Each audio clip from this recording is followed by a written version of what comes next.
Бидејќи е актуелна, нели, денеска се очекува да се донесе одлуката околу полициска час, сметате ли дека ќе вроди со плоти, какви се очекувањата доколку се донесе оваа одлука? Мислите ли дека воопшто ќе се почитува, бидејќи малце и гневот кај населението се зголемува? Апелот да се почитуваат мерките за заштита од COVID-19 е нешто што треба да го имаме предвид сите. И овие мерки кои што се носат како рестриктивни мерки не се мерки кои што се популарни. Секогаш тие се ограничувачки мерки, меѓутоа се неопходни за да можеме да го заштитиме населението и животот и здравјето на граѓаните. Дали имаме нешто по-ценето од здравјето и од животот на граѓаните?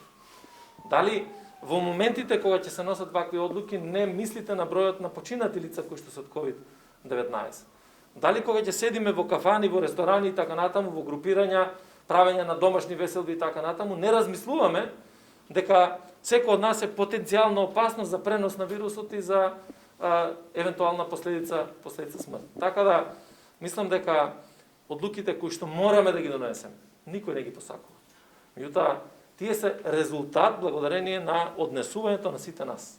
Ако не почитуваме, ако не носиме заштитна опрема, ако се групираме, ако правиме настани кои што со сигурност значат ширење на вирусот, тогаш државата во одреден момент мора да изреагира.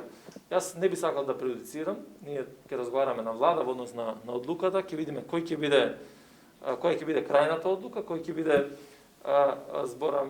габаритот на таа одлука, како и на кој начин ќе се реализира, меѓутоа како и да е, таа мора да се реализира и мора да се почитува, затоа што сите заедно треба да си помогнеме. Подобро е пократко време да имаме рестриктивни мерки, отколку да имаме целосно отоварување на здравствениот систем.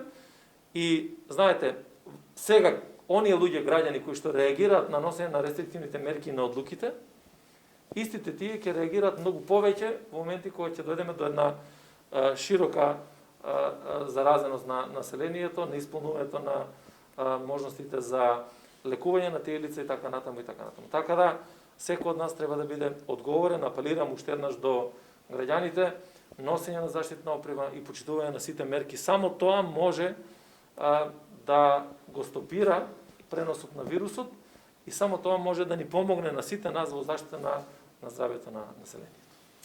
Благодарам.